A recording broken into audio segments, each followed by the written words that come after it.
On the last day of May 2011, U of M foresters had to cut down one of the oldest trees on the Diag. It had Dutch elm disease. The foresters had been trying to save it for years. This tree is being taken down because it died late last year from Dutch elm disease. It had been declining for a couple of years, and then last year it took a precipitous turn for the worse, and this year there's no signs of life at all. The foresters counted the rings and said it was probably 165 years old. That means the old elm may have been one of the trees planted by Professor Andrew Dixon White at the time of the Civil War. White was a young historian who came to teach at U of M in 1857. He liked the town, but he said the site of the campus, which had been a 40-acre farm field just a few years earlier, looked, quote, unkempt and wretched. He missed the elms at Yale, where he'd gone to college. So he took it upon himself to plant rows of elm seedlings along the pathways on the Diag that the students had made.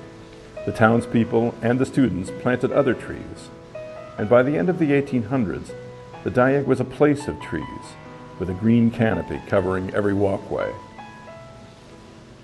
Some college campuses are beautiful because they followed a specific landscape design.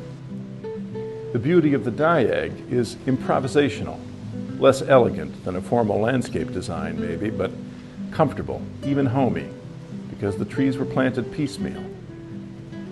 They went in here and there as buildings came and went and as walkways changed, creating a particular sense of place that changed over time, but only gradually, so that each generation has had its own Diag, slightly different from the Diag of the generation before and after.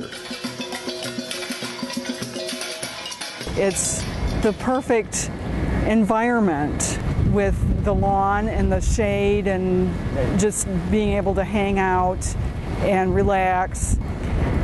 It kind of speaks to something almost ancestral, with humans having evolved on the savannas of Africa. It's kind of like almost a physical reminder of that, something that kind of connects with that evolution in humans. And it is a beautiful area, and people tend to want to remember that as, you know, the beautiful campus that they lived on.